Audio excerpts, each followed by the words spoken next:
Well, good evening, everyone. Welcome to the 14th Annual Kentucky Writers Hall of Fame Annual Induction Ceremony.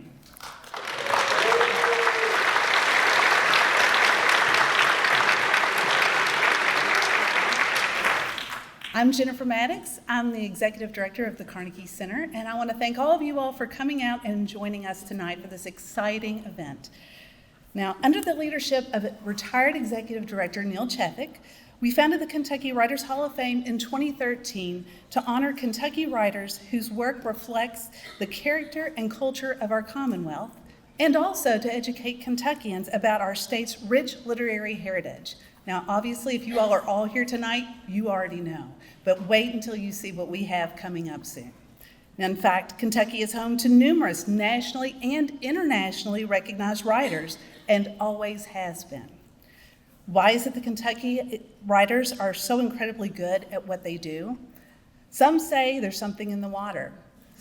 Some say they are inspired by Kentucky's beautiful landscapes. And others say that they began to learn telling stories as a child through our state's oral storytelling tradition. We're also blessed with a number of resources for writers available to people who want to write. Kentucky is home to several outstanding collegiate writing programs and writers teach in community sites like the Carnegie Center and libraries, and now even online. And people anywhere in Kentucky can learn how to improve their writing. Tonight we'll induct some of our state's best writers, many who are also talented writing instructors, and celebrate others whose accomplishments are being recognized beyond the page.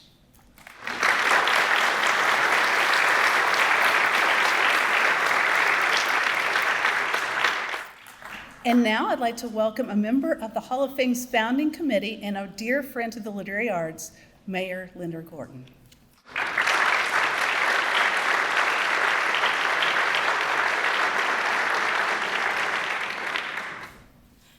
Thank you very much, Jennifer. How's everybody doing? Are we good? I want to welcome everyone to the Lexington's historic Kentucky Theater. And for those of you who are here from around the Commonwealth, welcome to Lexington. I also want to welcome council members, well, especially our newest council member, Tom Eblen.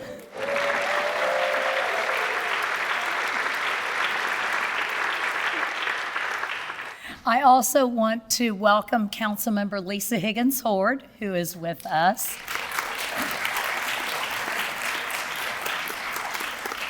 This is absolutely one of my favorite events of the entire year, and I think each of you is here every year.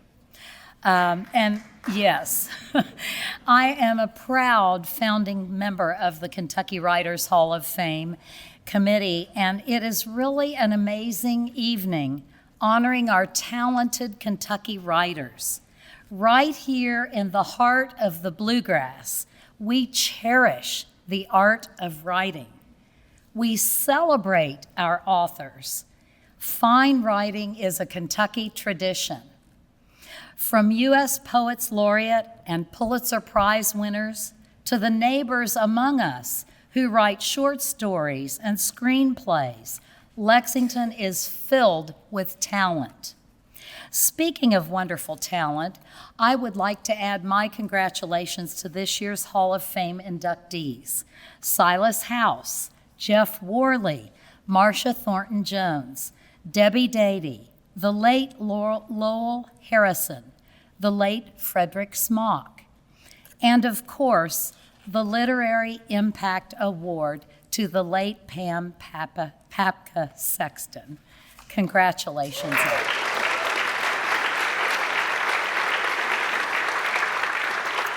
I especially want to thank the Carnegie Center for Literacy and Learning, Executive Director Jennifer Mattox, and her staff. They are committed to education and literacy, a commitment that makes all of Kentucky a much better place. And thanks to all of you for being here with us tonight to celebrate. And congratulations again to this year's honorees and to all who are a part of the Kentucky Writers Hall of Fame. Enjoy and have a great evening. Thank you.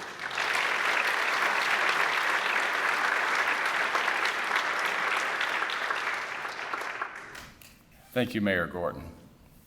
Good evening. I'm Tom Eblen, the Carnegie Center's Literary Liaison, and I'm also the 3rd District Council member, and so welcome to the 3rd District. But thank you for being here tonight. This has been another year of accomplishment and celebration for Kentucky's literary community, but there was sadness too. I want to begin by remembering 3 Kentucky writers we lost since we gathered here a year ago. Gurney Norman, a 2019 Hall of Fame inductee, died October 12th at the age of 88. Gurney was a gifted writer, teacher, and mentor, and a proud son of Appalachia. He became a beloved professor of creative writing at the University of Kentucky. He was a mentor to many writers, including several who are now in the Hall of Fame. On December 16th, we lost art historian Estill Curtis Pennington, who was 75.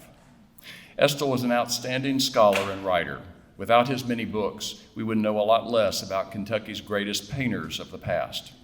After finishing his landmark biography and catalog of Matthew Harris Jewett, Kentucky's most famous portrait painter, Estill devoted his talents to chronicling the history of his beloved Bourbon County. And almost exactly a year ago, James B. Goode died at home in his native Harlan County at the age of 76. James was a noted literary professor, poet, author, and Appalachian archivist. He also was the first coordinator of the Kentucky Writers Hall of Fame. They are deeply missed. A year ago, we gathered here to add 5 inductees to the Hall of Fame: Crystal Wilkinson, Frank X. Walker, Naomi Wallace, Ron Eller, and David Dick. Soon afterward, Governor Andy Beshear appointed Kathleen Driscoll to a 2-year term as Kentucky's Poet Laureate.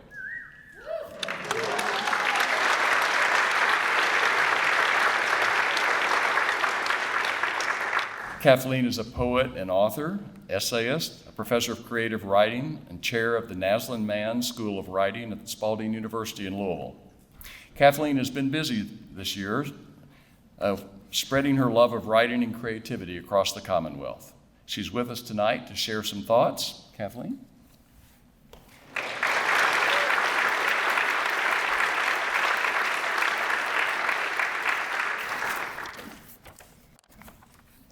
I don't know that I have a lot of thoughts. I have a lot of thank yous and a lot of gratitude to express. It's fantastic to be here with you all for this wonderful celebration of our Kentucky literary arts community. And of course, I want to extend a heartfelt congratulations to each of these talented writers who are going to be inducted this evening into the Kentucky Writers Hall of Fame. You've given us wonderful things to read, wonderful things to think about, and you've made us all so proud with your excellence. I also want to say thank you to the city of Lexington for your continuous support of Kentucky's literary community. It does not go unnoticed that this is a city that is very hospitable to the writers of Kentucky, and we are very, very grateful. Thanks to, as always, to the Kentucky Arts Council, an organization that is always working to promote Kentucky literary arts. And especially, I want to express my gratitude to the Carnegie Center for Literacy and Learning.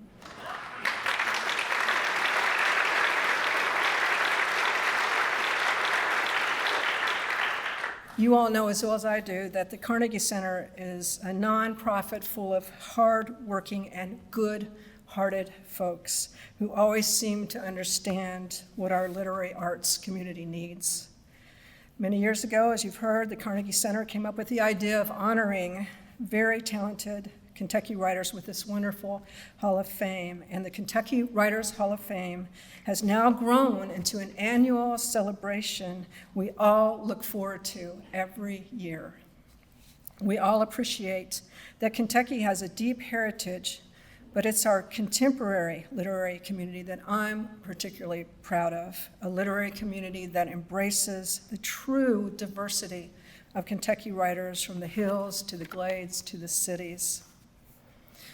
And finally, I want to say to the organizers of the 2026 Kentucky Writers Hall of Fame that I especially appreciate that we are honoring a talented, generous poet and writer, a beloved member of our literary community, our entire community, Pamela Papka Sexton.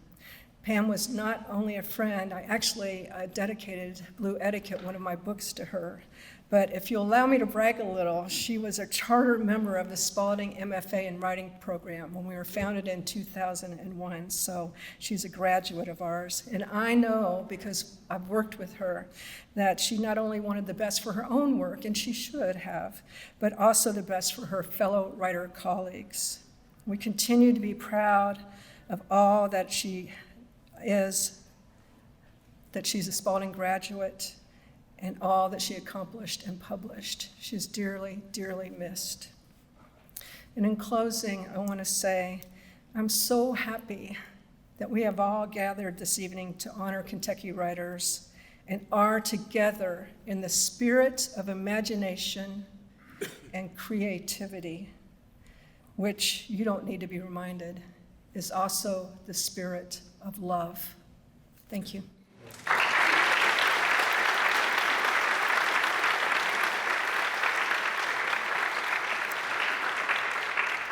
Thank you, Kathleen. It's been a big year in literature. Ada Limon, who lives part-time in Lexington, last year finished serving 3 years as the 24th Poet Laureate of the United States. She had a busy tenure. Ada put poetry on picnic tables at national parks, published an anthology of nature poems, and sent one of her own poems on a rocket toward Jupiter, engraved on the side of NASA's Europa Clipper space probe. Silas House, who we will induct into the Hall of Fame later this evening, had quite a year. He published 2 books in genres new to him. His poetry collection, All These Ghosts, won the Southern Book Award, and a murder mystery, Dead Man Blues, has attracted national attention. Silas will publish his newest novel, The Tulip Poplars, on October 13th. Kim Michelle Richardson's best-selling novel, The Bookwoman of Troublesome Creek, continued to receive accolades, including a shout-out from Dolly Parton in People magazine. Kim was one of 3 new honorees in the Kentucky Women Remembered exhibit in the state capitol. And she will launch her latest novel, The Mountains We Call Home, on April 16th at the Filson Historical Society in Louisville. She also has a children's picture book coming out this year titled My Kentucky Moonlight School. Lexington last year celebrated the 250th anniversary of its naming with several literary events, including an evening inspired by the written word here at the Kentucky Theater.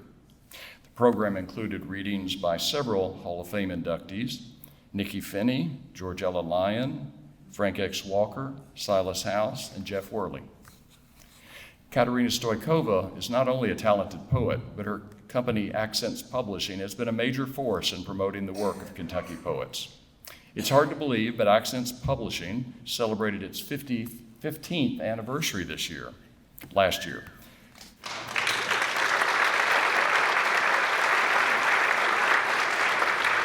Accents has published well over 100 books. Among the most recent titles is Soliloquy to the Night Sky, the first book of poetry by Kathleen Gregg, who was in the first class of the Carnegie Center's Author Academy. Frank X. Walker, one of last year's Hall of Fame inductees, won the 2025 Penn Volker Award for Poetry for his book Load In 9 Times. The collection used deep research and narrative poetry to tell stories of real African-American Kentuckians during the Civil War. Crystal Wilkinson, another of last year's inductees, received the 2025 Corrigan Award for Literary Excellence in Louisiana. Her book, Praise Song for the Kitchen Ghost, continues to be a national bestseller.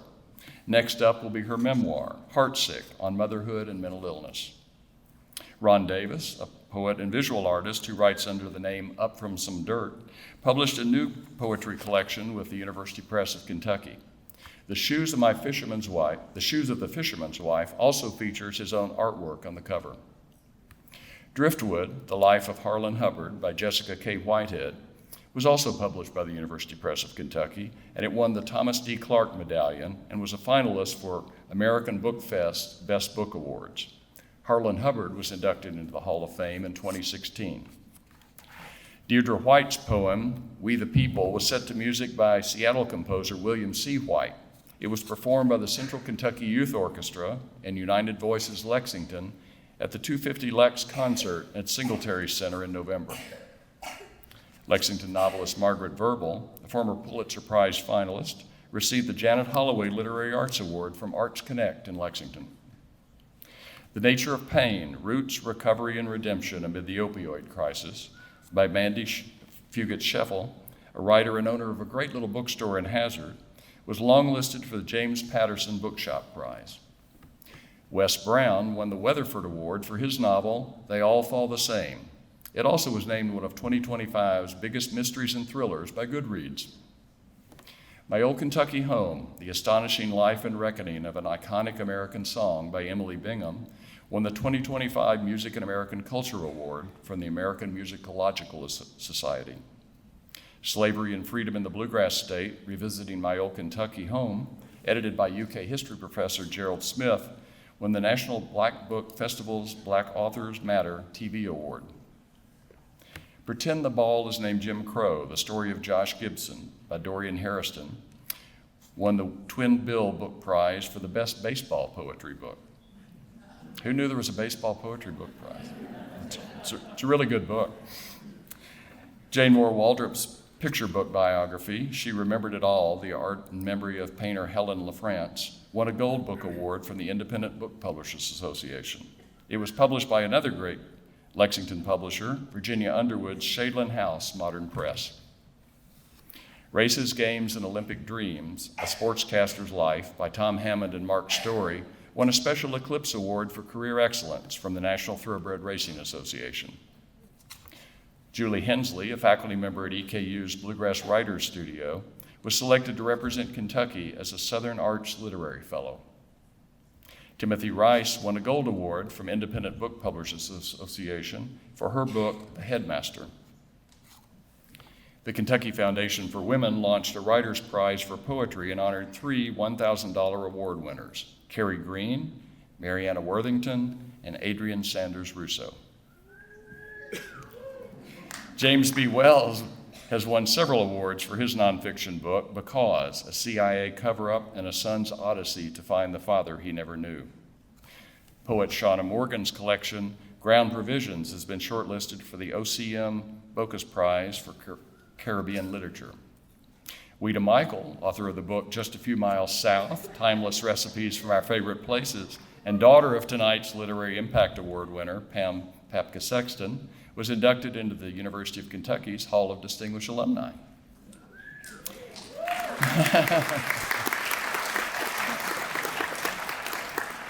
Willie Edward Taylor Carver Jr.'s book, Gay Poems for Red States, won many awards, and his new book, Tore All to Pieces, was published this month by the University Press of Kentucky. I'm sure I missed someone, and if it was you, I really apologize. But this list just skims the surface of all the wonderful things going on in Kentucky's vibrant literary community. One of the Carnegie Center's major literary initiatives is the Kentucky Black Writers Collaborative. Here with a brief update of its growth and activities are Claudia Love Meyer and Eugenia Johnson Smith.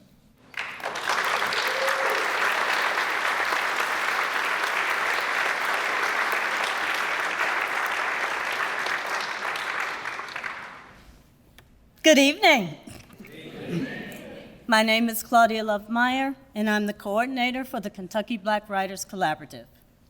And my name is Eugenia Johnson Smith, and I'm the KBWC associate. We're 5.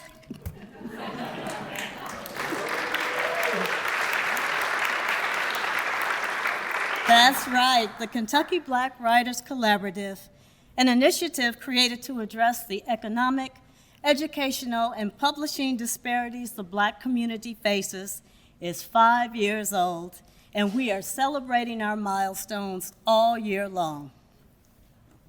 Like 5-year-olds, we're counting. And at last count, the KBWC had over 200 members. We continue to welcome more. At 5, we can color inside the lines and also outside the lines. But those don't go on the fridge. 5-year-olds can use scissors.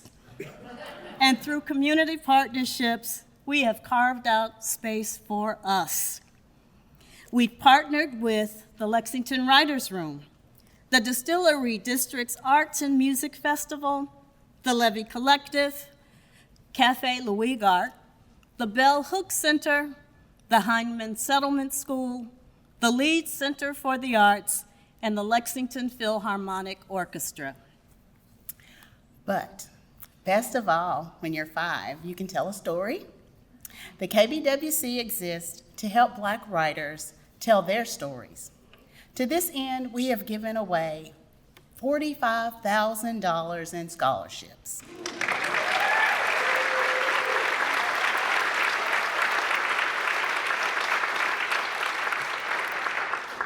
The Black and Lit Book Club, which celebrates writers such as Kristen Gentry, Demarius Hill, Angela Jackson Brown, and Nita Clark, have given away hundreds of books.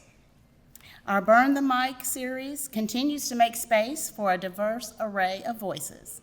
We featured Doreen Hurston, Samara Johnson, Renee Rigdon, Katerina Sokova, Makalini Vandalay, Up From Some Dirt, and Deidre White. On May 26th, our third public art project, Perfect Black, Poetry for the People, inspired by Hall of Fame inductee Crystal Wilkinson's extraordinary poetry collection by the same name, launches with a reception at the Carnegie Center. You're all invited. Perfect Black will introduce established and emerging poets to the community by showcasing their poems in several businesses all over Lexington. The Kentucky Black Writers Collaborative has amplified Black and marginalized voices of all kinds through our various offerings, and we established the celebratory Queer Literary Hoedown, an annual reminder that when they go low, we go ho. Down, that is.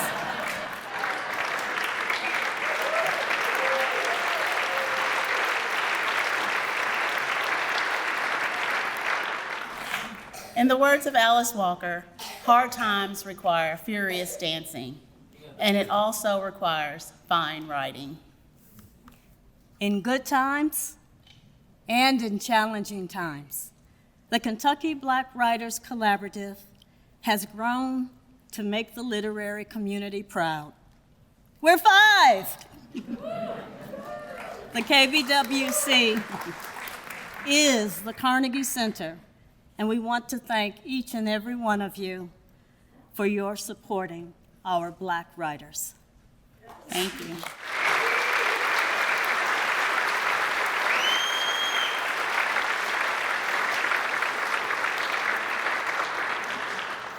Thank you, Claudia Love and Eugenia. The Carnegie Center also sponsors the Lexington Youth Poet Laureate Program.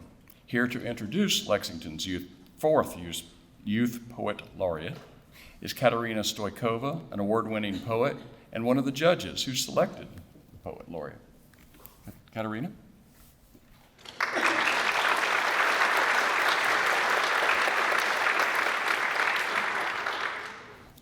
Hi, everyone. The Carnegie Center has long been a beacon for innovative programs that engage the literary community and beyond. When I first learned 4 years ago about their new Lexington Youth Poet Laureate program, I knew it would become an inspiring and impactful addition to our city's cultural landscape. I've had the honor of serving as a judge each year since, and I've seen firsthand how this program galvanizes talented young writers, offering them visibility, friendly competition, and perhaps most importantly, a community that welcomes every participant, whether they win or not. For the Youth Poet Laureate, the experience is transformative. A whirlwind year in the spotlight, extraordinary networking opportunities, and a platform that encourages them to grow as both artists and leaders. This program brings tremendous goodwill to everyone involved, including our beloved city of Lexington. Following Kitan Adedeji, Zoya Abbas, and Eva Alcaraz Monye, we now welcome Lexington's Youth Poet Laureate for 2026, Tony Robinson.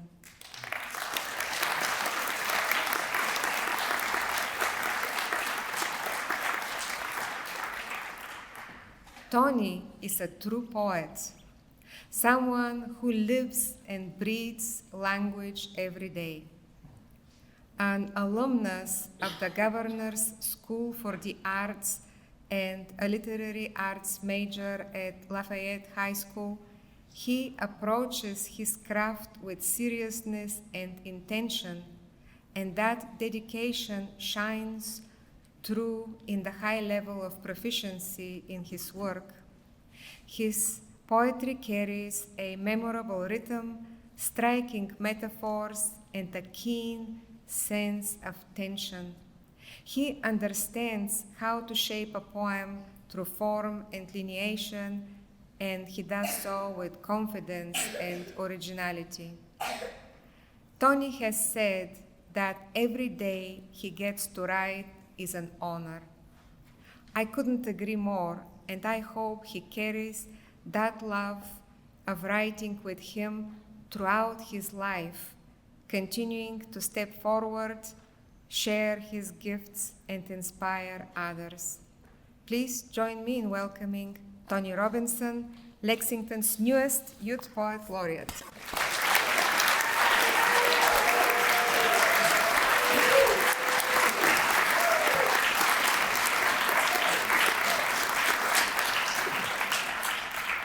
I'll be reading one short poem, part of a series of poems that I'm making that are interpretations of Kentucky myths I've been told throughout my life from memory. Goatman. Peering above the trees, the gaze of a once forgotten king consumes the darkness. Now remembered by the horns from a silhouette that makes up curves in the tops of the hills, bloodied Baphomet. A mass along the riverbed, making home in the dirt, the mud that cakes the souls of hikers, naive to the points of possession, leading from themselves back to the caverns. Reap what you've planted beneath the bridge, consumed by kudzu. Lean, learn to look like a goat. Thank you.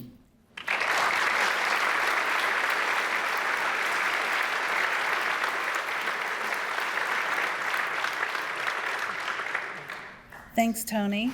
And now I'd like to introduce Jan Eisenhower, a retired Carnegie Center Executive Director who remains involved with us in many ways, including serving on the Kentucky Writers Hall of Fame and the Kentucky Writers Hall of Fame Committee. Jan will now present the Kentucky Literary Impact Award. Jan.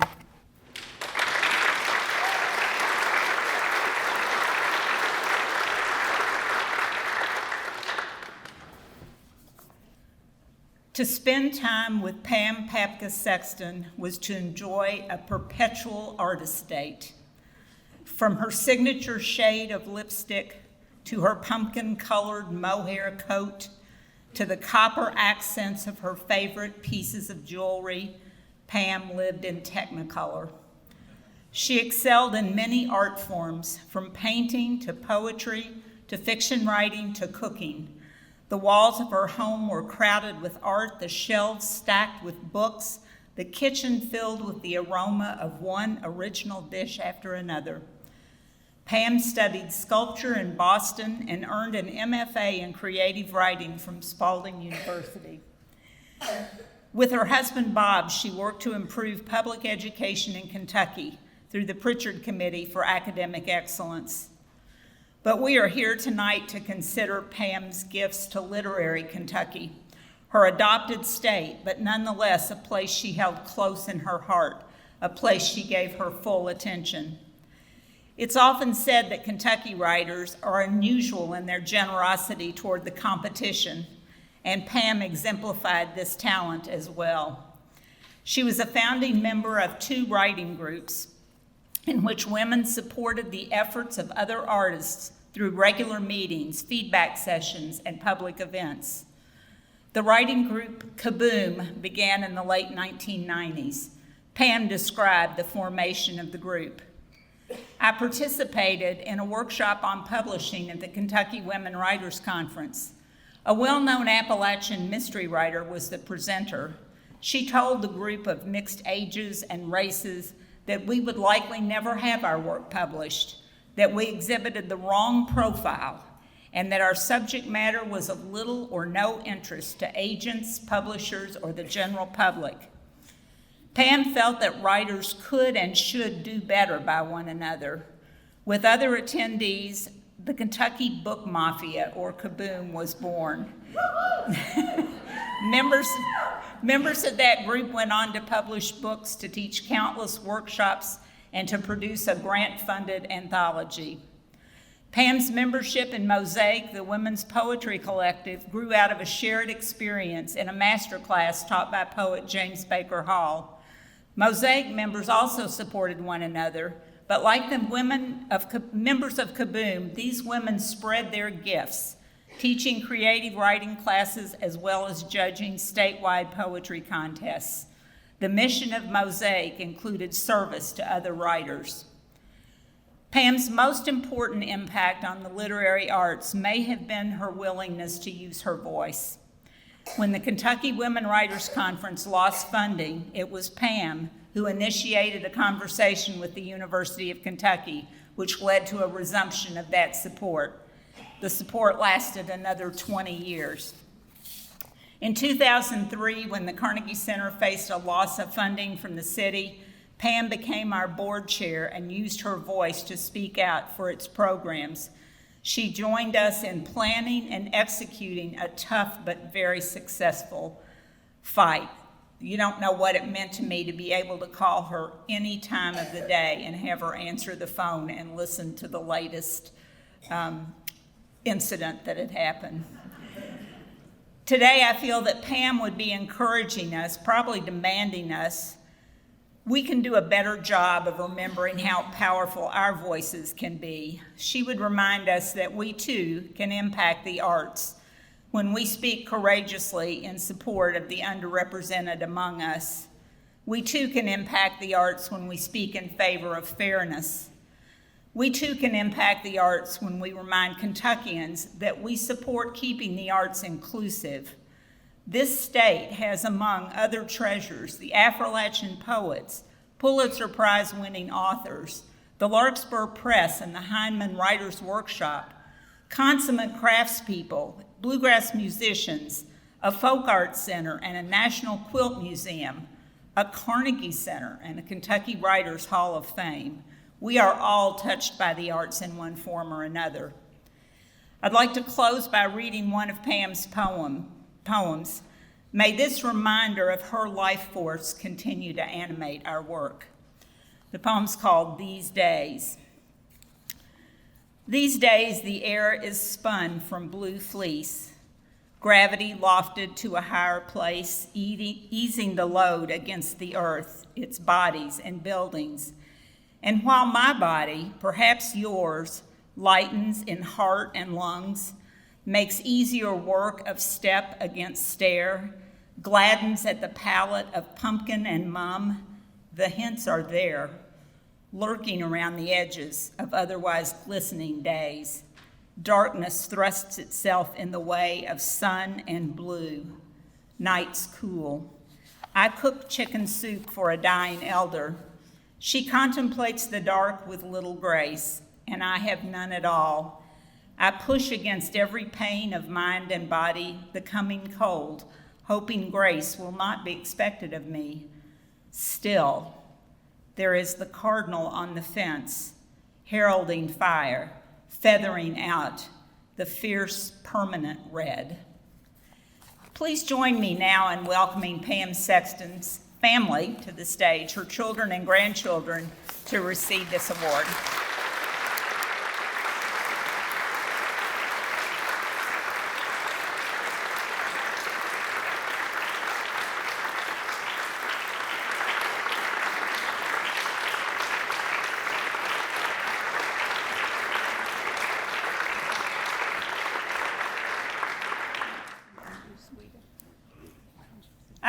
convinced Weta, Michael, Pam's daughter, to say a few words. I'll say something. Oh, and Paige Walker, her daughter, is also going to speak. Hi, everybody. My mom would have really loved this. She raised 3 storytellers. My sister, Weta, through her food, myself through my career as a social worker and speaking for the people in the rural parts of the state that can't speak for themselves. And my brother, he works for the Legislative Research Commission, and he cannot be here tonight, and he's very upset. He was going to speak on behalf of the family, but through his advocacy for education and public policy when he was at the Pritchard Committee. I wanted to introduce her 3 grandchildren that are here. We're missing 2. Willa Michael, Weta's daughter, is at Columbia University in New York City, and our daughter is at Rollins College in Florida. So we've got Laura Elizabeth Papka, who is my brother's child, and Pruitt Zimmerman Papka, and then this is my son Wyatt Walker.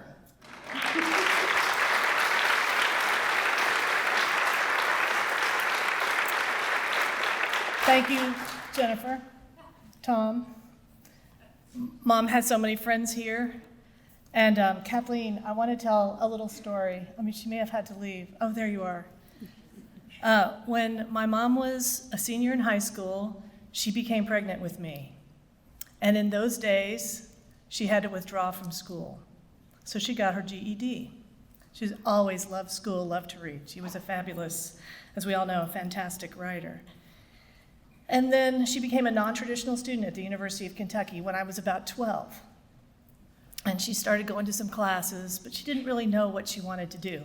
And she was so busy doing everything that she withdrew from school. And then when we bought the Holly Hill Inn, she had re-enrolled. In fact, she threatened to drop out because of the painting jobs that she was doing for us. And we're like, no, Mom, you can't drop out of college. But she finished all the literary classes at the university, and she didn't want to take geography or geometry or anything to get a degree. So she went ahead and applied to Spalding. And the very first graduation she ever attended was when she received her MFA from Spalding. It's a moment we'll never forget, and your words really meant a lot to me tonight. Thank you, everybody. She was one of a kind.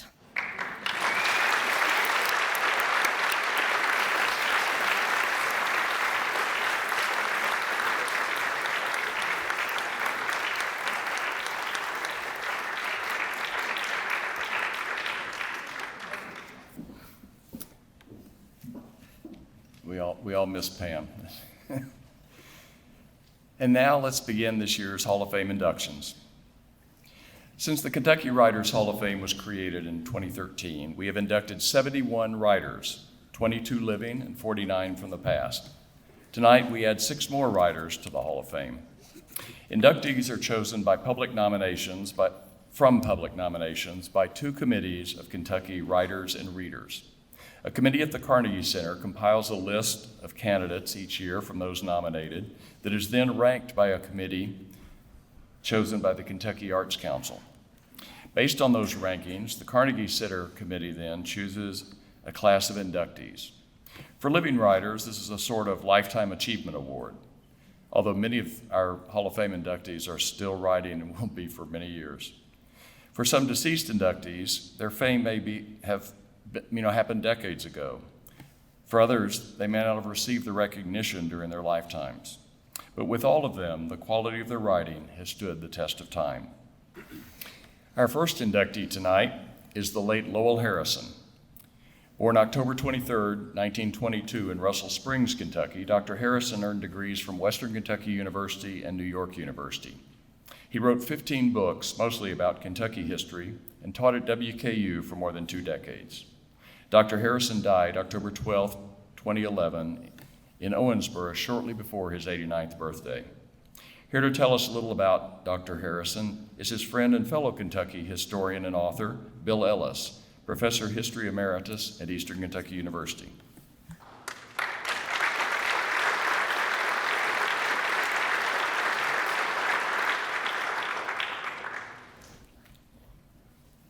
This picture of Lowell, picture a man who was always smiling, had a quick wit, a beautiful version of a Western Kentucky Southern accent. And he was always probably the sharpest person in the room. If you have not read a book about Abraham Lincoln, please read this book by Lowell Harrison, Lincoln of Kentucky. And you'll forever not only love Abraham Lincoln, you'll discover a great historian. I wrote about Lowell in Kentucky Monthly. He was a World War II veteran of my father's generation, and I think it's an honor for me to be able to read this introduction. So Lowell went into the service. He was born in 1922. Some small changes marked the transition from civilian life, wrote Lowell Harrison in an article in Kentucky Register. Quote, I had to reduce my stride to the regulation 30 inches. The high-top shoes chafed my ankles, and I'm surprised by the frequency with which the Army tested for venereal disease. I can almost see the sparkle in his eyes as he wrote these words. Born in 1922, Lowell college days at Western State Teachers College were interrupted by America's entry into World War II. He was accepted for Officers Candidate School. Much of his training was in New York City, being assigned to New York University. Quote, he said, seafood meant Barren River catfish, and subs and pizza were alien terms to me. New York was a revelation to me. When he had to leave, he took in baseball games, football, the Rockettes, and other diversions. That included contact with the NYU Department of History, where he started taking correspondence courses. Quote, I always had a book handy, unquote. Part of the 104th Division, the Timberwolves, became heavily armored engineers in combat. Harrison's main specialization was demolitions. He later said, it has not been of great help in my post-war work. Throughout all of this combat, Lowell kept up his correspondence coursework. Lowell's unit took part in fighting all the way into Germany. While waiting for a buildup before probing deeper, he said, I had my first injury during the war, my worst injury. Quote, it consisted of 2 Charlie horses acquired in a touch football game. The game was suspended by unanimous consent when a German 88 opened up on us. The German 88 was artillery. The end of the war came with the meeting of American and Russian troops. He said, when the Russians appeared on the Mulde River, that was a day of celebration and exhilaration. The next morning, they were busy digging machine gun emplacements opposite us and facing us. For us, the Cold War had begun. After Japan's surrender, Lowell remained in service until he had enough points to return to civilian life. He moved back to Western for a few months, graduating later in 1946, then went to NYU for an MA and PhD, graduating in 1951. There he met his wife, Penny, and together they spent time in London on a School of Economics Fulbright Award. After several years at West Texas State University, he became part of the faculty at Western, retiring in 1988. Along the way, Harrison taught classes at Western, wrote 15 books, and edited many others. His major works included George Rogers Clark and the War in the West, Lincoln of Kentucky, the anti-slavery movement in Kentucky, John Breckinridge, Jeffersonian Republican, the Civil War in Kentucky, and of course, a history of Western Kentucky University. Harrison co-authored A History of Kentucky with James C. Clotter. Always available to encourage the work of others, he served as an associate editor of the Kentucky Encyclopedia under the editorship of John Kleber. Nancy Baird, longtime associate in the Kentucky Museum at Western, found that Harrison, quote, made history come alive. made the people real and fascinating, without halos. And his knowledge of the importance and interesting, and his sense of humor made his classes fun as well as interesting. Former students echoed Baird's comments. One is right here, Tom Eblen. Tom Eblen said, Dr. Harrison was a fine teacher and writer, and his deep knowledge of Kentucky history always made me want to know more. Trace Kirkwood, longtime curator of the Filson Historical Society and a former student of Harrison, found him to be something of a taskmaster when it came to research and writing. Quote, Dr. Harrison's standard was to write at the level that could be accepted by academic journals. When Kirkwood received his first paper back from Harrison, quote, there was hardly an inch on any of the pages that didn't have red ink. There had to be footnotes, and good footnotes. Kirkwood recalled that Harrison never had a driver's license. His wife, Penny, carted him around to a lot of places, but he always walked up the hill to his office in Cherry Hall. No matter the weather, I saw him hoofing up the hill in the heat of August and September and the frozen days of January. Dr. Harrison was a fine gentleman. Behind that gentle demeanor of a soft-spoken Southern gentleman, he was a bulldog of a professor, Kirkwood said. Curator emeritus at the Filson Club, James Holmberg, said the same thing. Harrison remains one of the deans of Kentucky historians and authors. I was fortunate to know Lowell through his research and lecture visits. Harrison was active outside of teaching, writing, and editing. He served on several boards, including the editorial board of the University Press of Kentucky, the Publications Committee of the Filson Club, and the Kentucky Historical Society. To honor this valued professor, colleagues at Western created the Lowell Harrison Scholarship Fund in 1977 to perpetuate his legacy as a historian. James C. Clotter, who is also an honoree of this award, said that Lowell was industrious, kind, and of course a good historian. Unlike many of his colleagues, he was patient and understanding in his dealings with other historians. As a result, the historical profession and his co-workers deservedly honored and respected him. Above all, he wrote good history. Read this book I just pointed out to you. Lowell Harrison died at the age of 88 on October 12th in Owensboro, Kentucky. Excuse me. I'm sure I have persuaded you that he ranks among the greatest historians in Kentucky, Southern, and American history. Well, that's a few memories of Lowell. I wish I'd known him better, and I wish you had known him better. Thank you so much.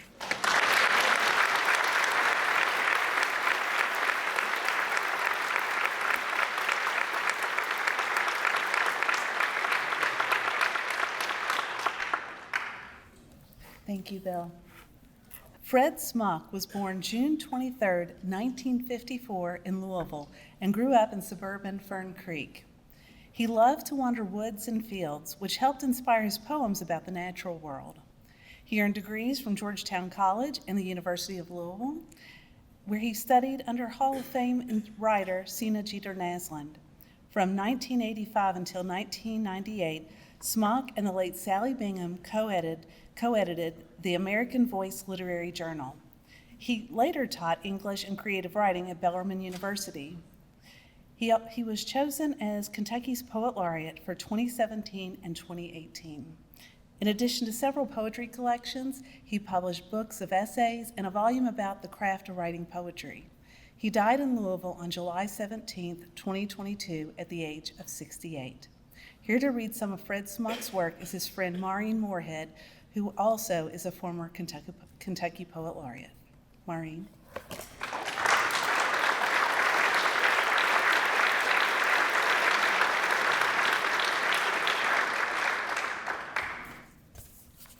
I met Fred when we were graduate students. Good, thank you. When we were graduate students at U of L, I believe he was studying English, and so was I. We were in a large room with a lot of carols, and there were many cool people in there. I think maybe that's where he met Sally Bingham, because she was teaching part-time, and because of his association with Sally Bingham, he became the editor of that wonderful magazine, The American Voice. When Fred went to Bellarmine to teach, he became enamored with what many Bellarmine students and faculty are. He became enamored with Thomas Burton, and especially Gethsemane. He spent a lot of time at Gethsemane. And so I'm going to read one little poem that's beautiful, and it has to do with spirituality.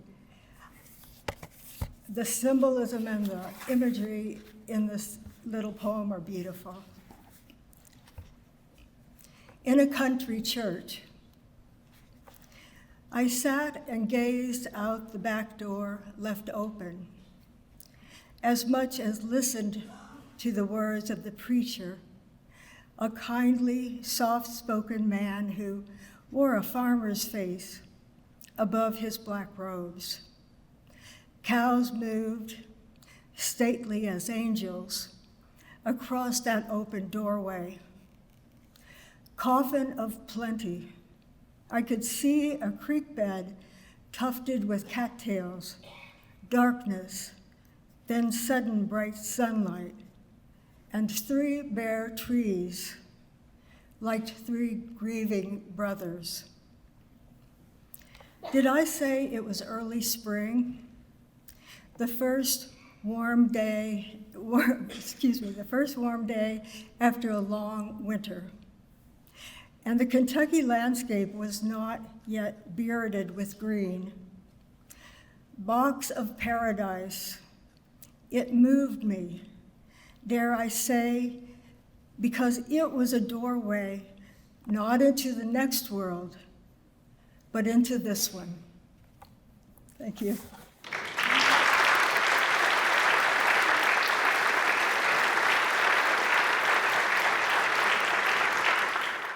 Our third inductee of the evening is poet Jeff Worley. Here to introduce Jeff is 2023 Hall of Fame inductee Richard Taylor.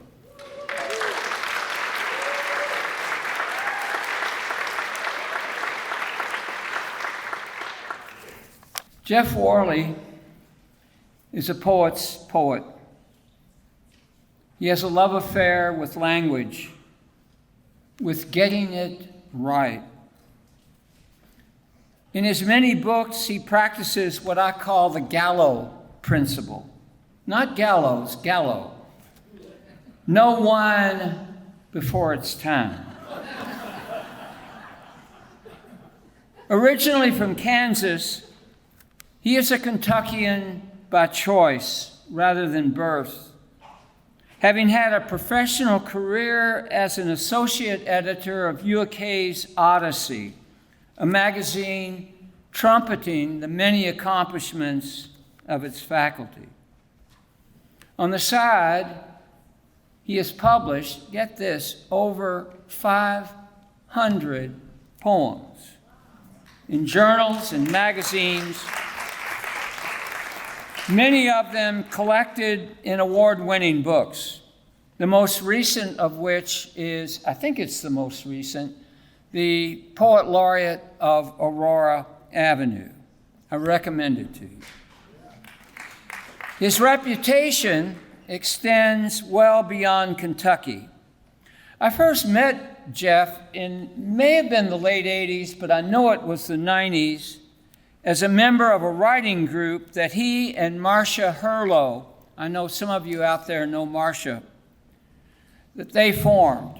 For years, we met every 2 weeks and rigorously critiqued each other's poetry, usually for the better. Jeff is that rare poet who mixes seriousness of purpose and depth of insight with rich humor. His work is accessible. No writer I know writes poems more carefully than he does. His poems have as many strata as Red River Gorge. They are irresistibly human. In 2009, he became a ringmaster of Kentucky poets, selecting and editing the only real anthology I know of contemporary Kentucky poetry. The University Press of Kentucky published What Comes Down to Us, 25 contemporary poets. The best, perhaps the only Kentucky anthology of its kind. A former Kentucky poet laureate, Jeff is among the top half-dozen poets writing in Kentucky. He is a poet's poet. If you haven't read him, do, and I think you'll agree. Right now, let's hear from a poet's poet.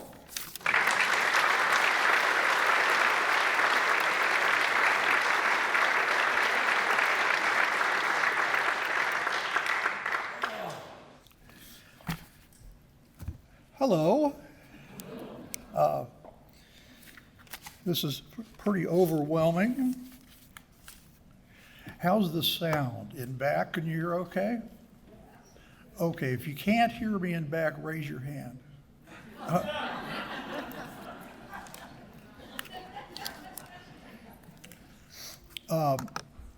Thank you, Richard. I owe you one. And thanks to all of you who are here this evening to help escort us into the Kentucky Writers Hall of Fame. It's impossible in the time I have to thank everyone who has helped get me here, so I'll focus instead on just 3 incidents that significantly changed my life as a Kentucky writer. In the late 80s, the writer Marcia and I started a poetry group modeled after the MFA workshops that she and I had taken. We invited local poets whose works we admired, and the Lexington Frankfurt Writers Group flourished for around 25 years. All of us helping each other with sometimes very stubborn drafts of poems. A lot of you know what I mean.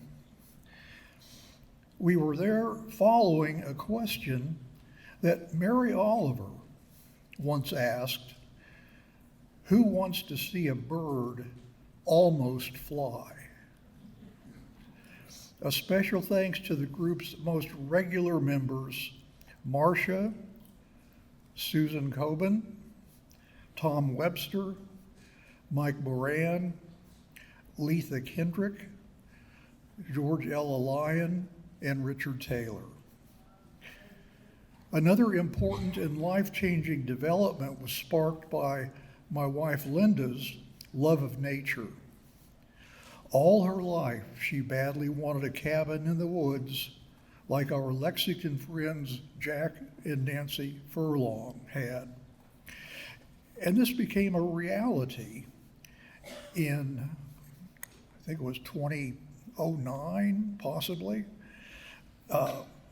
Nancy alerted Linda to a place just up the hill from theirs off Leatherwood Road at Cave Run Lake.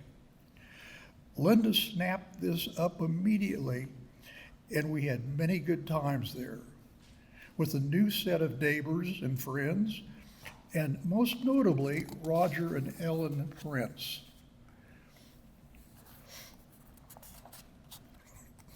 It was an amazing place for a writer to work. I had a small screened-in workspace in the back, and poems just jumped out of the woods at me, and still do. And finally, a huge thanks to my wonderful neighbor and friend, Tom Eblen. a terrific, productive writer. Quite a few years ago, Tom alerted me to the possibility of a poetry box where passers-by and neighbors could read a new poem and take a copy home if they wanted to. He built the box, attached it to my stockade fence on North Ashland, just south of Aurora Avenue. All I've had to do is make 7 or so copies of a new poem every few days, and so I get the fun work.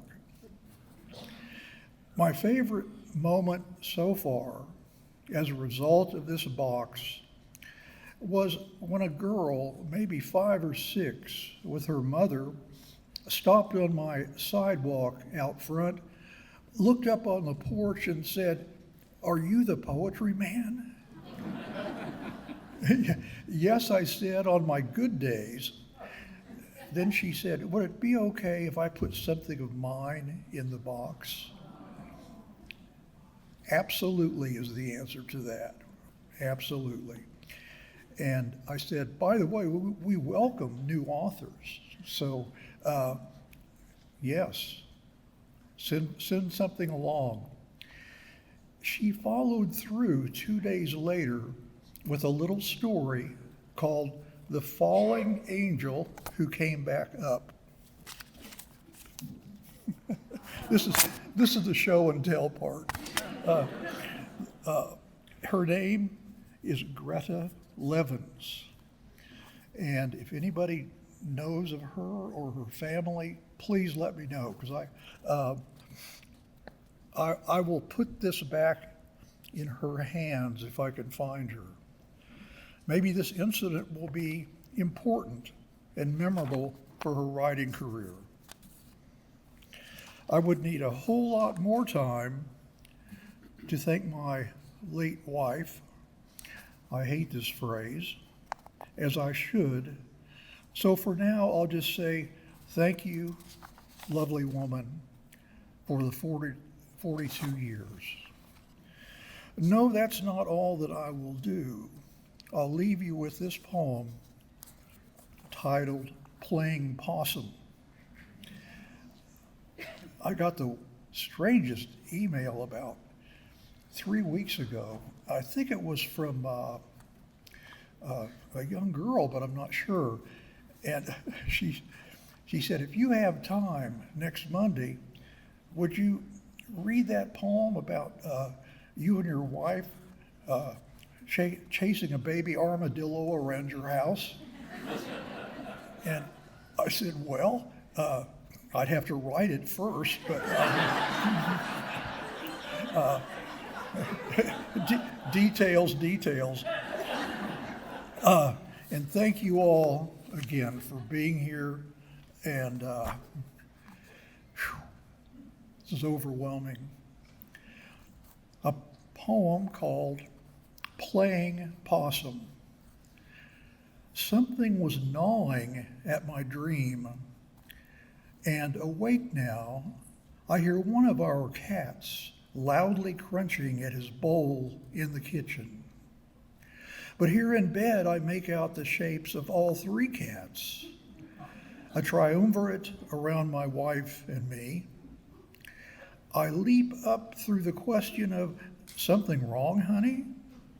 and stumble toward the mad chewing. I flick on the light. There in the corner, pink as a piglet, a baby possum startles from the bowl of kitten caboodle. Crumbs flaking around its tiny gash of mouth. And here's Linda, fully awake now too, with not only a broom for her, but one for me. She flings me mine like Ricky Nelson tossing John Wayne his loop-handled carbine in Rio Bravo, which is one of my favorite films. And we're shutting doors behind us and opening doors to the outside world, which clearly terrifies this arboreal rodent who's little more than whiplash tail and provisional hiss. He scampers under the German schunk. I take a couple swipes underneath and tease out a dust-covered catnip toy, a disposable Bic, and half of what looks to be a slice of Donato's. Pepperoni. The possum folds into itself like a fist, but Linda is choking up and waving the broom, her broom ready, so I thwack the thing broadside. It skids out like a top-ended puck to my wife, who swings, her breasts lovely in the sudden light. Did I mention we're both bone naked? And I'm skating toward the wide open front door. This 2 a.m. game of possum broom ball almost fun now.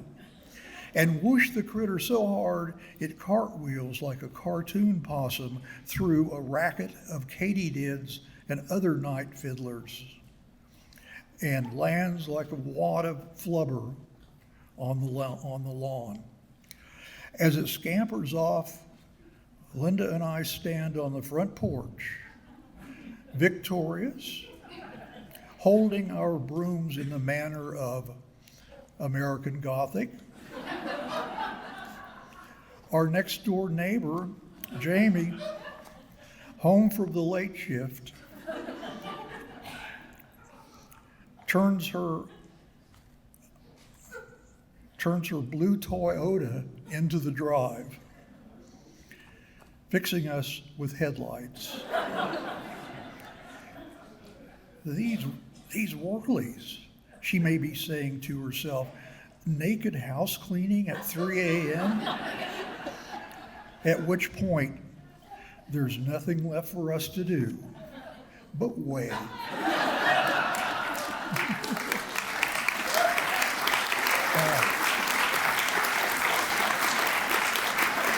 Thank you so much. I know some of you have heard that before. I love reading that one. Anyway, thanks again for coming, and thanks again for the introduction, Richard.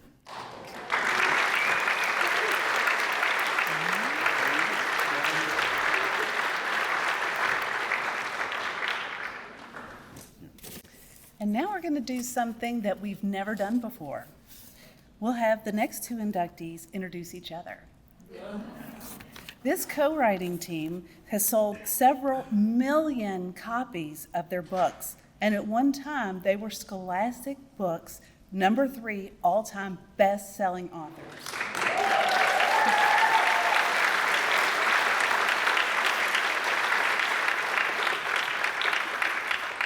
Now, to give you an idea of the kind of company they kept, that year, the Harry Potter books were #1. I'd now like to introduce Marcia Thornton Jones, who will introduce our next inductee, Debbie Dadey.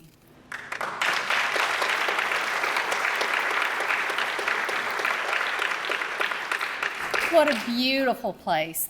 Thank you very much. Long ago, many more years than I care to count, when I left my first grade teaching position at an elementary school in Woodford County, Debbie was hired as my replacement. When I left my first grade teaching position at a Lexington elementary school for a different position at that same school, guess what? Debbie Dadey was hired as my replacement.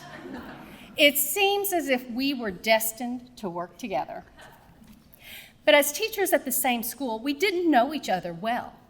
Not until we happened to meet in the exercise room after school, and we started to talk about a common interest, sharing books with our students.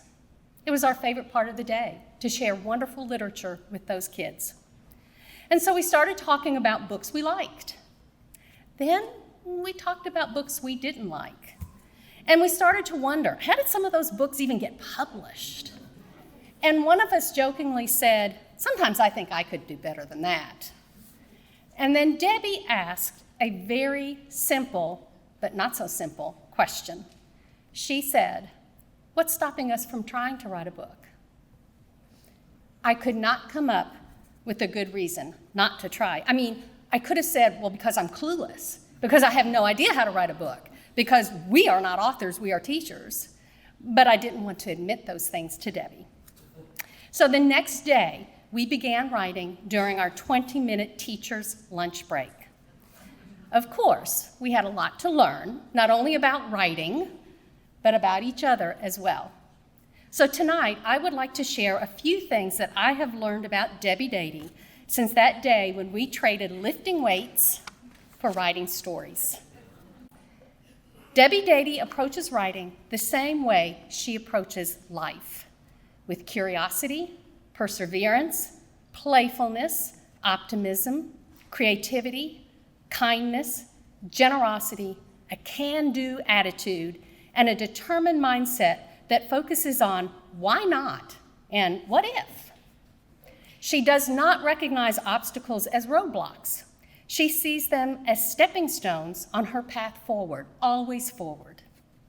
Whether it is in her highly entertaining stories or during her popular school visits, Debbie strives to connect to readers, especially reluctant readers.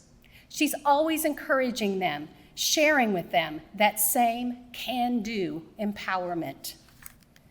Debbie has rich ties to Kentucky. She was born in Morganfield and graduated from high school in Henderson. She went on to earn multiple degrees from Western Kentucky University before moving to Lexington.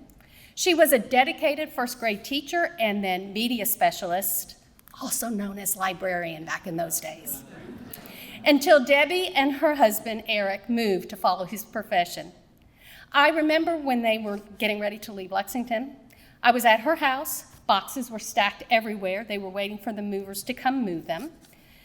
By that time, we had written 6 books together, and we thought our collaborative effort was over. After all, how could we write when she was moving to Texas? And I need to remind you all, this was before the internet. Fax machines were the shiny new gadget of the day. So we believed that we were saying goodbye to each other as well to our writing collaboration. But then an editor called, and they wanted to know, would we write 4 more books to our series?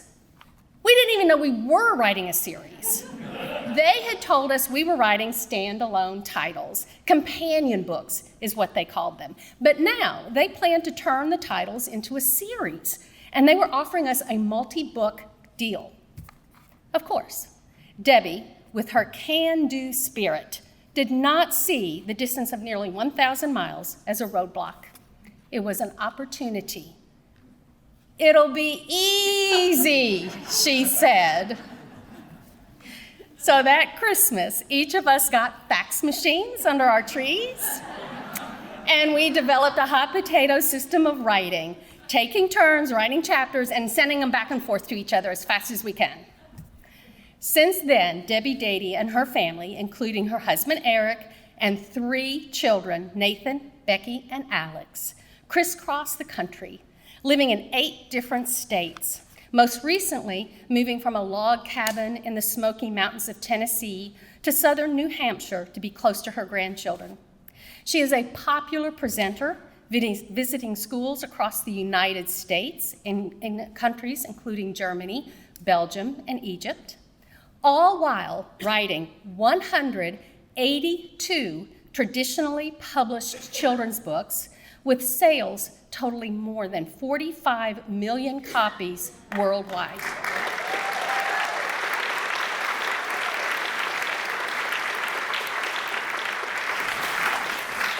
Her recent titles include Never Give Up, Dr. Katie Carrico and the Race for the Future of Vaccines, and The Princess Promise in her Mini Mermaid Tales, a multicultural series from Simon & Schuster. Debbie and her books have received many honors and recognitions, including multiple weeks on the Publishers Weekly bestsellers list, a Milner Award, the Grand Forks Elba Award, Speech Pathology Book of the Year winner. I love this one. The Kids Book Review for Most Enthralling Junior Fiction Award, the Gold Oppenheim Award winner, and many others.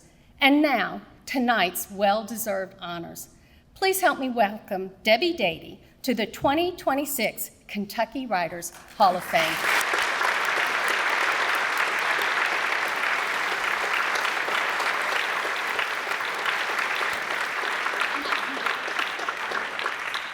Oh my gosh, you made me cry.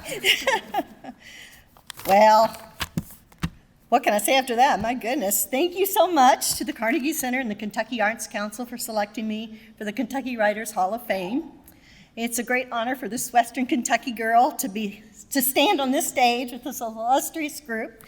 And thank you so much for coming this evening. And I'm proud to be here. Thank you. When Tom called to tell me about tonight, my mind went back to this little drawer of books I had. Maybe you had one when you were a kid. It was filled with all my treasures, my books. Maybe you had some books tucked away somewhere. But those were my comfort that I read over and over again. They were like my treasure. And my love of reading inspired me to go to Western Kentucky University to become a teacher, a first grade teacher. And going from teaching kids to read to writing books for them to read was a lovely, although not always easy transition. One of my sweetest memories, though, from teaching first graders was the moment when Mary, who had been struggling to read, looked at me after managing to read a whole sentence by herself. She said, "Mrs. Dadey, I can read." And she could with so much joy. And she went on to read, she read everything she wanted to in first grade, and that's what I wanted for every child, to be able to say, I can read, and to love to do it. And that's what I wanted as a librarian as well. I firmly believed in St. Frank Serafini's quote, "There is no such thing as a child who hates to read. There are only children who have not found the right book." So it was my job as a librarian to help them find the right one. Eventually, I believed that perhaps I had to help write them, because there was a real need for books on the level between picture books, which second graders thought were baby books. Picture books were for babies, and we want to read a grown-up book, but novels were too hard for them. So at that time, there wasn't much in between. There were like Polk Street Kids books and what's another one? Oh, Nate the Great books. There wasn't a lot besides that. And so I thought there was a real need for that level of books. And fortunately, that was about the time I met Marcia Thornton Jones. I noticed the kids in my school practically fought over this one very old set of books about monster movies.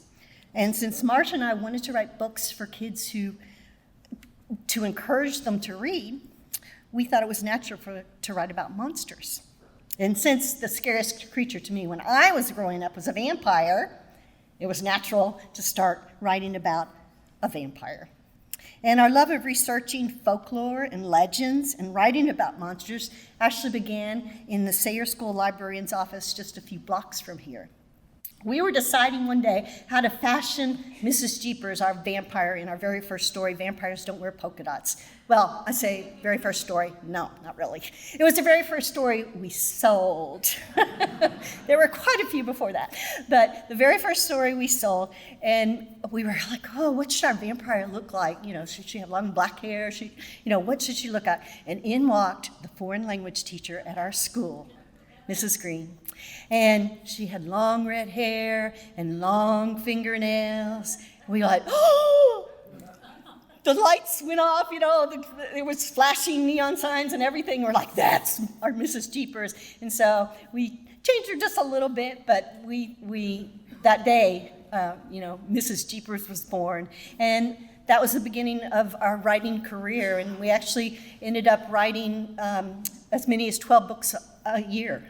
One a month for quite several years, because Scholastic had us under contract, and we learned to write quickly for a while. I don't know if we learned to write well, but we learned to write quickly because we were, had to fulfill our contract. But I think it was a very good learning experience for us to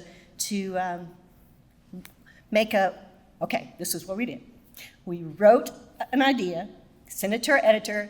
Do you like this idea? Yes, we can write that story. Then we wrote an outline, sent it to our editor. Do you like this, the way it's looking? Yes? No? Change it?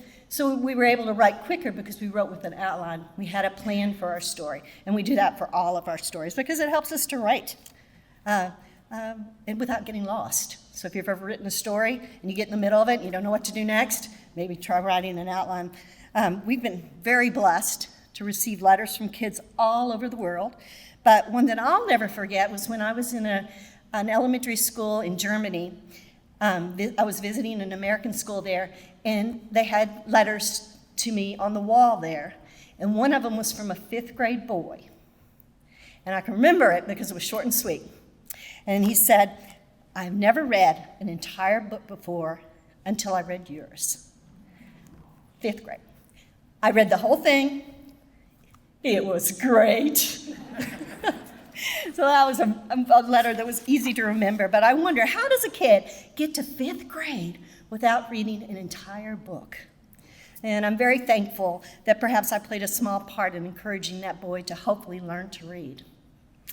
My heartfelt thanks goes out to the children who've enjoyed the books that I've authored and co-authored, and I'm delighted to accept a place in the Kentucky Writers Hall of Fame. And many thanks again to the Carnegie Center and the Kentucky Arts Council for thinking to include me. And thanks so much to Marcia Jones for journeying with me through this writing adventure and for helping to reach children, millions of kids, so they can say, reading is great. Thank you.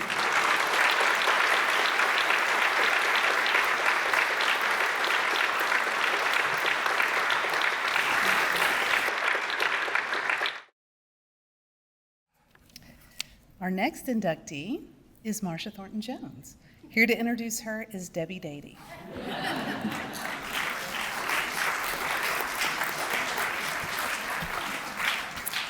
Well, you'll be able to tell by my introduction and Marcia's introduction who is the most literary of the two of us.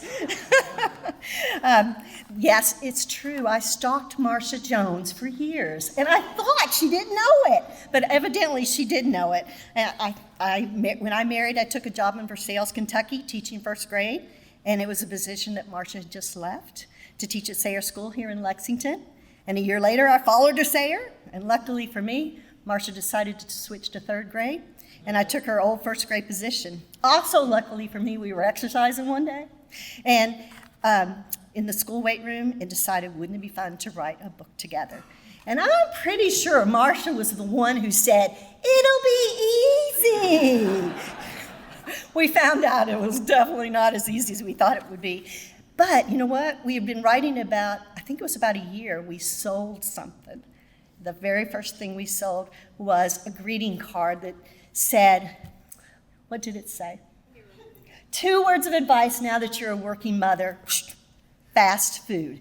And we thought, yes, we got like $100 for those words, and we were so proud, and so that kept us going because we were getting rejections and rejections. So we kept trying, and that helped us a lot.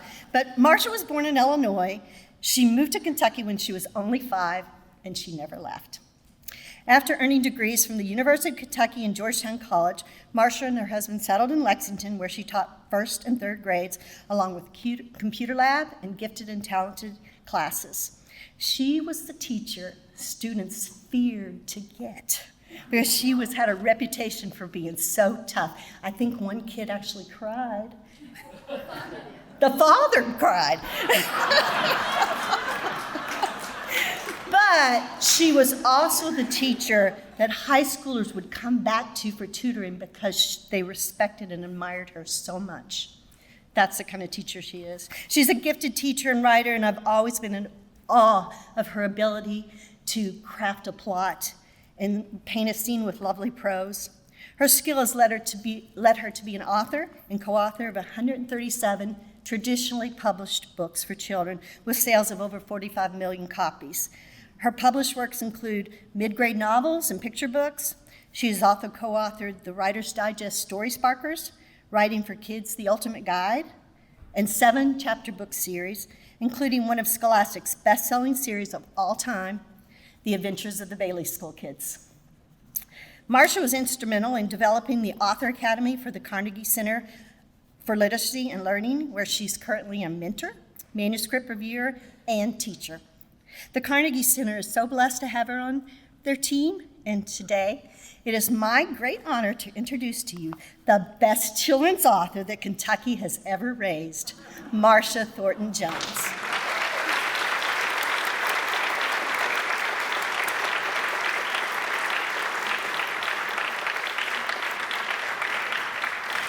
You know, I talked about how we did hot potato writing. This is like hot potato introductions, right? Up, down, up, down. Thank you, Debbie, not only for that wonderful introduction, but also for asking that simple question so long ago that I'm sure you said would be easy. I'm sure it was you. But it ended up not being quite so easy at all. That's what's stopping us from writing a book. Because that question changed my life. You have changed my life.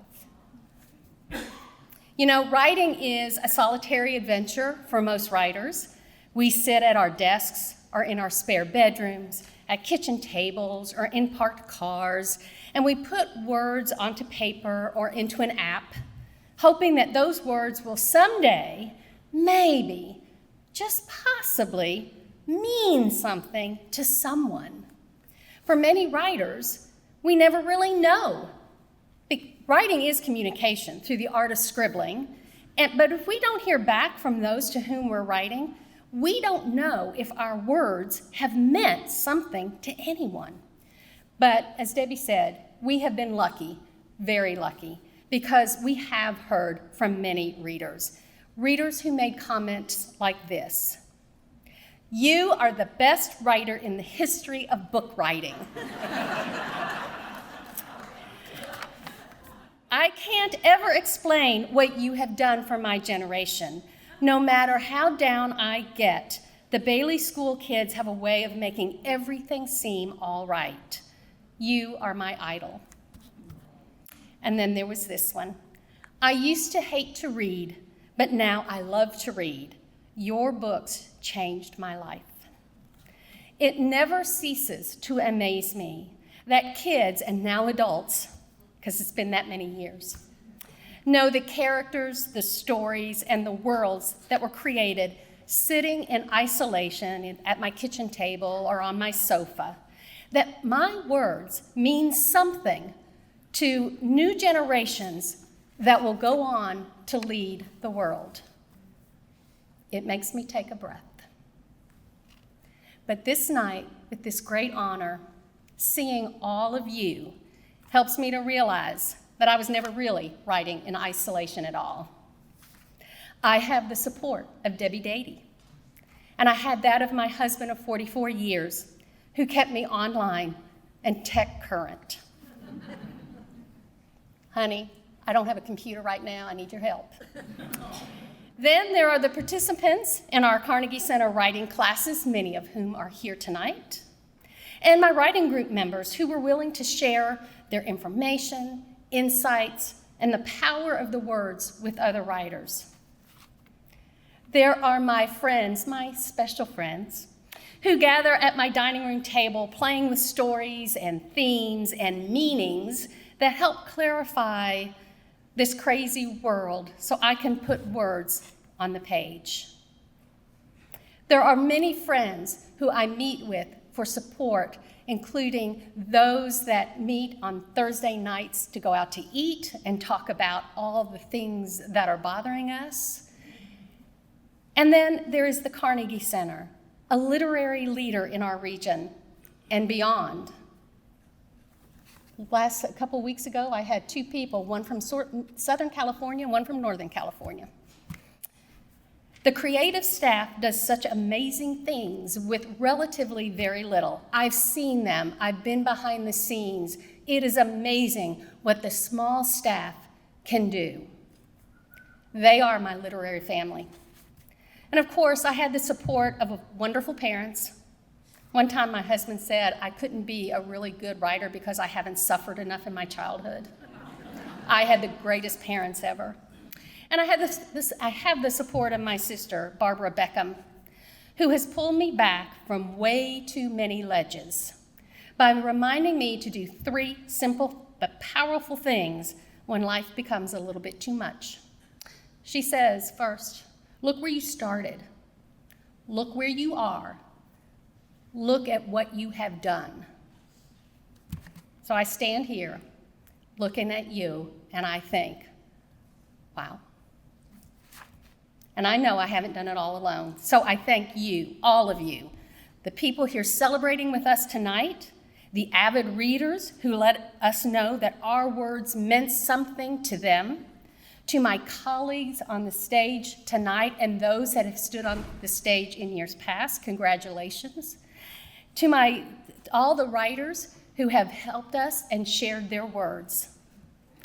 And to Debbie and to my family, thank you. And especially thank you to the Carnegie Center and to the Kentucky Arts Council. This is a tremendous honor, and I couldn't have done it alone. Thank you very much.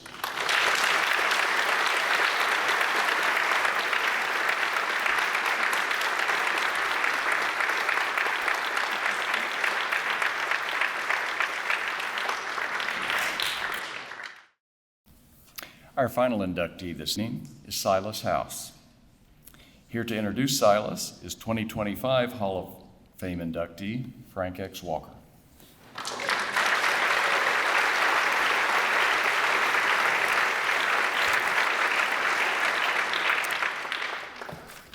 I know you're clapping mostly because he said final. Thank you for these 2 hours. But I guarantee when you get home, you'll be talking about this evening. It's definitely been worth it. Jesse Stewart and James Steele's generation paved the way for a pantheon of Kentucky writers known fondly as the Fab Five, which featured Wendell Berry, Ed McClanahan, Bobby N. Mason, James Baker Hall, and my literary father, the late Gurney Norman. The next generation of celebrated Kentucky writers features an activist, a music critic, a playwright, an essayist, an editor, teacher, podcaster, film producer, award-winning novelist, poet, and now a mystery writer. And they all wear the same pair of shoes. Today is the 25th anniversary of his Clay's Quilt. There is not a bookshelf in Kentucky worth its salt that doesn't hold a dogged copy of at least one of his brilliant novels. I asked Silas, given all of his many noteworthy accomplishments, what he was most proud of. And he said, his novel Southernmost and the video he wrote for In Your Love led to many letters and emails and encounters with people who told him they felt seen for the first time or felt enabled to come out. He shared that those times are always overwhelming for him. When he was poet laureate, a lot of people who were raised in trailers told him it was important to them that he talked about being raised in a trailer. And those were proud moments for him. He understands that the world at large is so eager to shame us for who we are, and he really loves being part of people laying down their shame, whether it's for how we talk or where we're from or who we love. He said he thinks the whole reason he started writing was to be in community with people. And it's in those moments when he feels like he's achieved what he always wanted to do. About 23 years ago, we were both hired by an English department at a university in Richmond, Kentucky, to help start a new MFA program.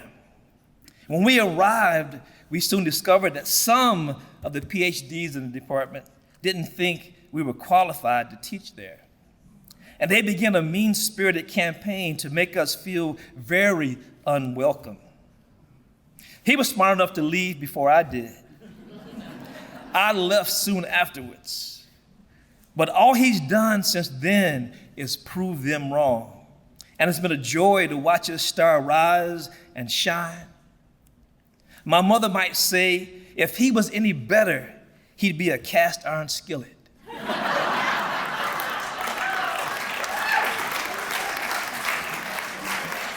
Please welcome with me the most handsome writer in the room every time he enters. The governor's favorite writer, my good buddy, Silas House.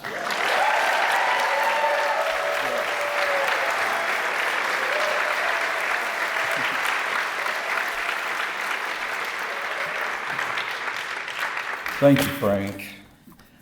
That was beautiful. Our first books came out around the same time, and I feel like we grew up together in this literary world. We went to grad school together. We've been on this ride together for 30 years, so I'm especially honored to be inducted by Frank tonight. Thank you to the Carnegie Center, the Kentucky Theater, one of my favorite places, the Kentucky Arts Council, and all of you for hanging in there with us tonight.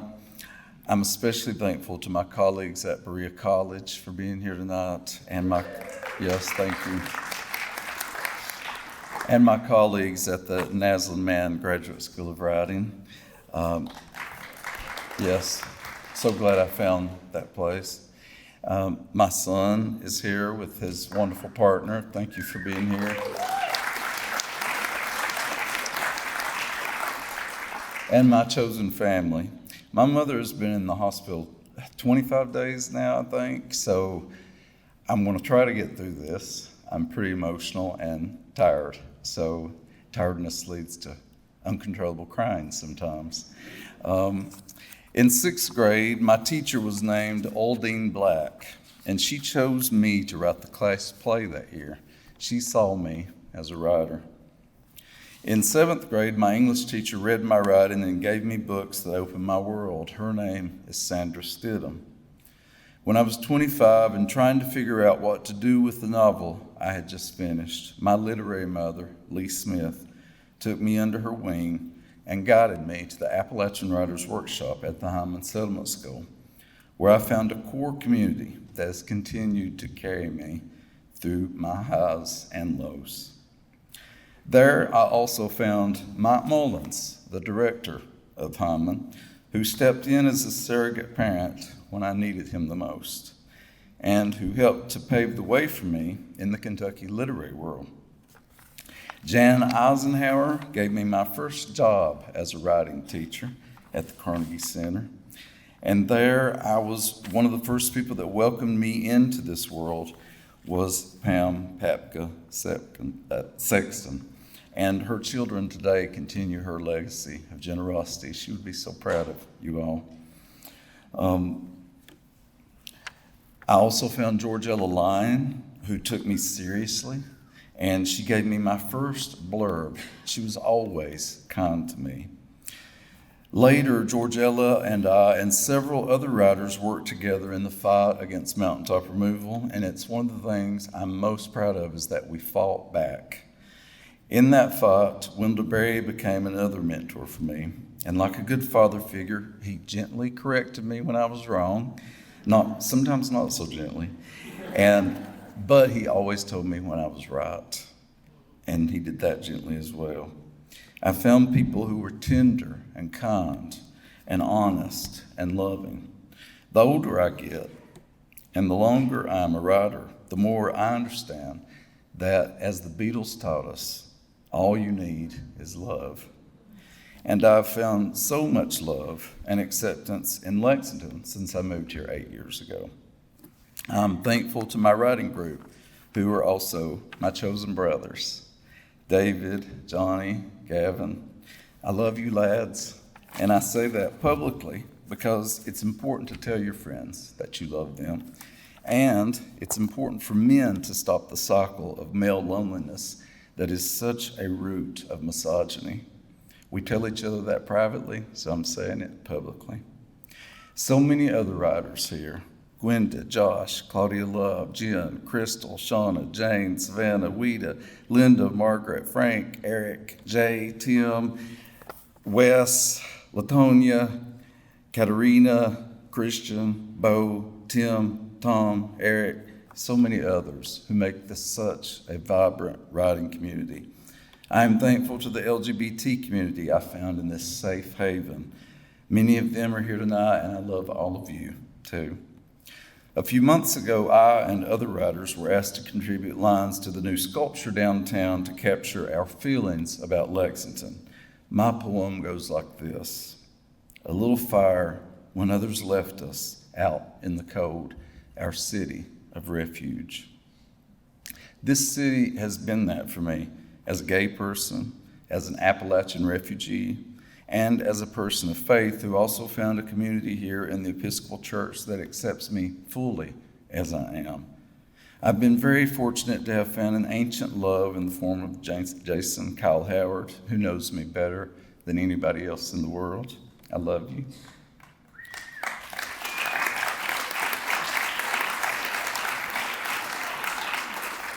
And in my children, Levi and Cheyenne, I love you. And in dogs who have made me a better person just by existing. My childhood dogs, Archie and Falla, who was, by the way, named for the dog of Franklin Delano Roosevelt. So that tells you what a weird little child I was. And the dogs of my adulthood, Rufus, Holly, and Pepper, all sorely missed. And my current riding assistants, Ari and Alice. My Aunt Sis, another love of my life, bought me my first guitar. She handed it to me and said, "Here, now go be the next Eddie Rabbit." She bought me my first typewriter, and she gave it to me and said, "Here now, go write the next Peyton Place." Only some of you get that. She took me to films I was too young to see, and many that helped to shape me as an artist in fundamental ways. Tender Mercies, The Exorcist, Coal Miner's Daughter. My cousin Alicia played the radio as loud as it would go, and she let me roll the windows all the way down and hang my body out the window as she drove fast, too fast, around winding country roads. I was so lucky to have parents who didn't dismiss my dream of being a writer. Instead, they scraped and saved to buy me the World Book Encyclopedia. That was the internet before we had the internet. My mother took me to the library, and we all know libraries are the epitome of equity and civilization. My father did not scoff when I declared at the age of 12 that I wanted to be a writer. Both of them are too ill to be here with me tonight, but I say anyway, I love you and I thank you. They were my first models in social justice.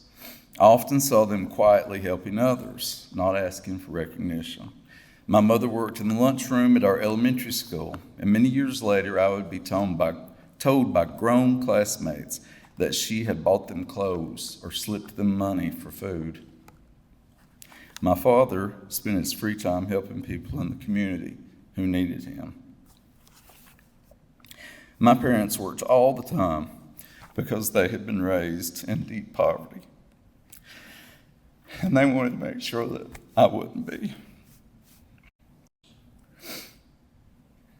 They stood by me, even when I was causing big trouble, because I could not bear to silently witness injustice.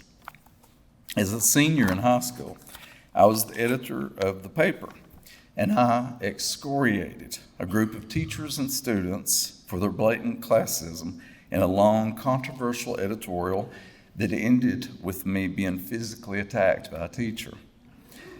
This was my first lesson in the power of the written word and the ability to change things.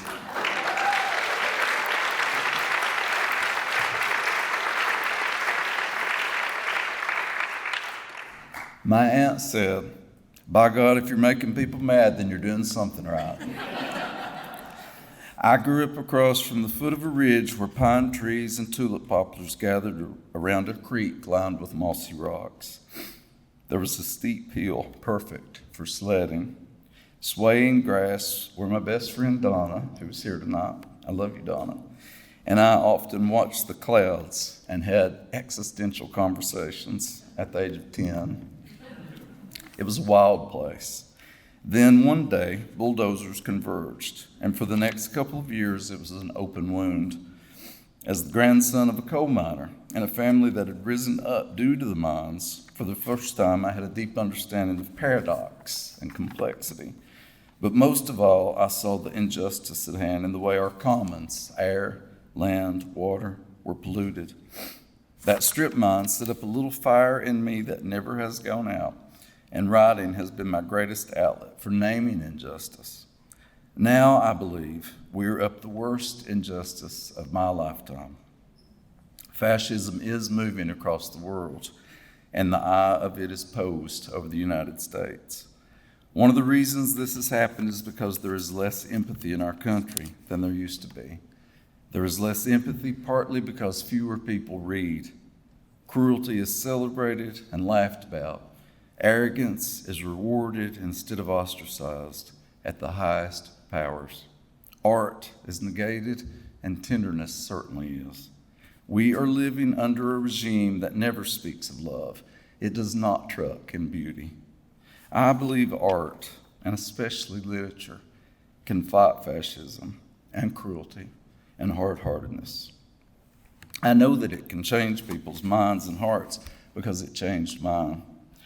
When I read The Color Purple in the 9th grade, my heart and mind were cracked open. Other books have been life-changing too. Fair and Tender Ladies, Gilead, Beloved, The Dollmaker, A Prayer for Owen Meany, Jude the Obscure, My Antonia, Jonah's Gourdvine, Jabber Crow. There are others. And there are also films, paintings, plays, songs, so many songs. I believe that art can change the world. I believe that art makes us more empathetic. And that's why we all have to fight for it. Some of us by continuing to create it, but all of us in refusing to allow it to be negated by legislators or the larger culture, whether it be the art contained in banned books or the art of drag. We are living in a time when people are being put on lists because of how they identify, a time when poets and nurses are being murdered in the streets for protesting. We must stand up for them by making art and speaking up, no matter the cost, but most of all by holding on to love and empathy. Some of my favorite lines I have written are in a poem called A River, and I want to aim for the close by reading just one short passage from that poem. And I'm reading it for anyone who has felt negated or belittled or targeted in this era of cruelty. The lines go, "You know yourself, so only be yourself, and do not fret, for if more could be like you, they might be free themselves."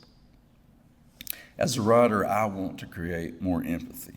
I want to conjure hope, to put more tenderness and love into the world, even while naming its evils and uglinesses, and to always fight back, to name evil, and to speak out against atrocity.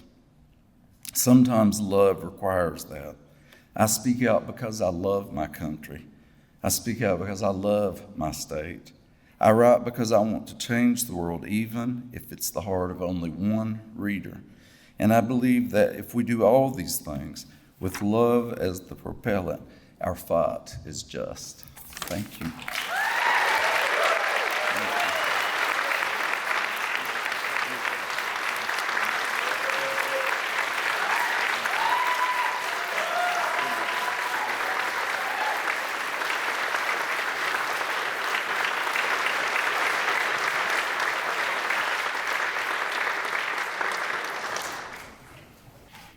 We thank A Likely Story, a great independent bookstore in Midway, for handling book sales this evening.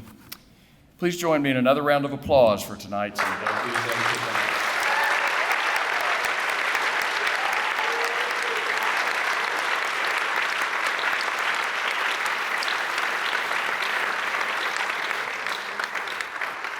They are great examples of why Kentucky writers are some of the best in the nation, if not the world.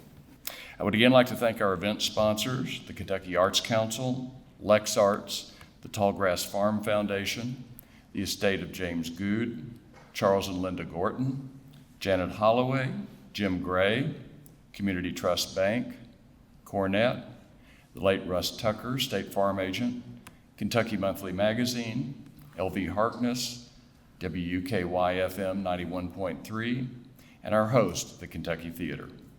Thank you all for being here, and have a wonderful rest of your evening.